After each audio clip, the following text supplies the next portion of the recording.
All right, so another action movie by Jason Statham. You know what? Here's the thing. When it comes to action movies, Jason Statham's movies are second only to the John Wick franchise.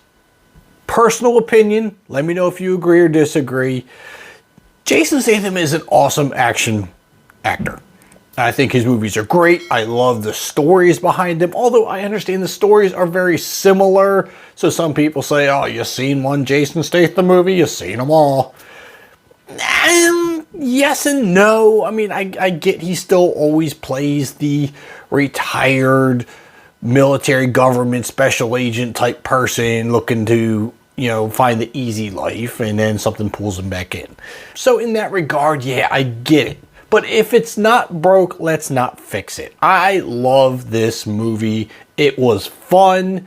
It was action-packed. I love the story. He plays a retired Green Beret in this movie, looking for the simple life as a contractor. Works at this company where he makes very close friends with the family who owns the company. And then when their daughter goes missing, he has to go hunt down the people who took her. And that forces him to be the badass one more time that he doesn't necessarily want to be, but again, bad people doing bad things to good people doesn't set well with him. And this story is interesting because he has a daughter of his own in this movie, and the reason this affects him so much is because his daughter could fall victim to this same problem. They kidnap this woman or young woman to basically sell her off. And it's a problem because he feels that in his heart with his own daughter, the fear of something happening to her, so he can't let these people live. This has to stop. And I get it.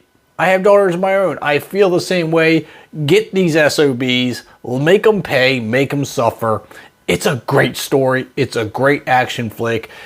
Jason Statham, in my eyes, he has this stoic face until you push the wrong button. I like that about him.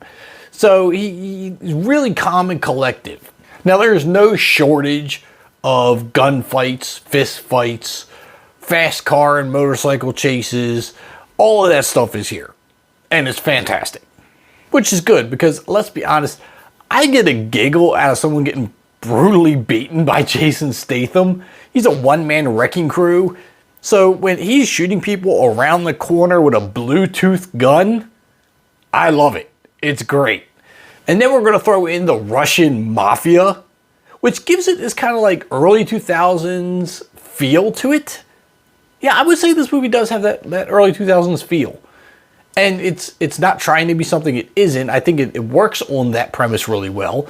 And where other movies, take Fast and Furious for instance, take reality and totally throw it out the window, this one kind of keeps it more tame in that regard, because when he's punching someone or you shoot someone, there's a little more sense of, okay, that's plausible, rather than, oh, that definitely ain't gonna happen, that kind of thing, you know? Now, another issue aside from this whole kidnapping that Jason Statham's character, Levon, by the way, his name's Levon, has to deal with is his ex-father-in-law. Something happened to his wife in the movie where she's no longer around, and his father-in-law or ex-father-in-law now has custody of his daughter. So he has to go for visitations. And his father-in-law is a bit of a dick. All right, he really is. But he has to, you know, mind himself around him because he still needs time with his daughter. And the connection he has with his daughter in this movie is really, really great. I love this connection with them. It's touching. You know, the feeling he has toward his ex-stepfather, you can tell it's subdued, but he does what he has to do, and you know, still treats him like a human. But he does what all fathers are going to do, fight for their kids, and he does that, and it adds to the story and just makes this movie all that much better for me. So if you have seen any of Jason Statham's action flicks, you're going to find this very familiar. If you liked them, you're going to like this movie. It's very much that simple. The recipe for him and his movies don't change a whole lot. The stories change, but the same basic formula is there. And as I said before, if it ain't broke, don't fix it.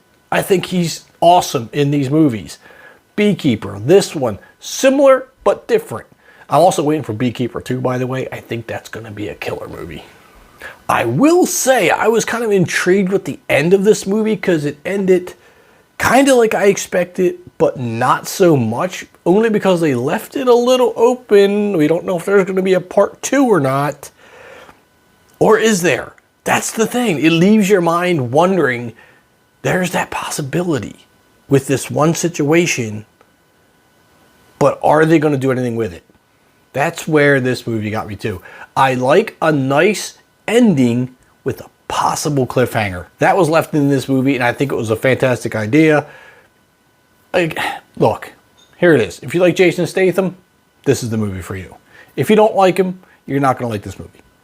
I personally love him. I think it's great. If you've seen it, leave your comments down below. Let me know. Please hit that like and subscribe button on your way out, and I'll see you at the concession stands.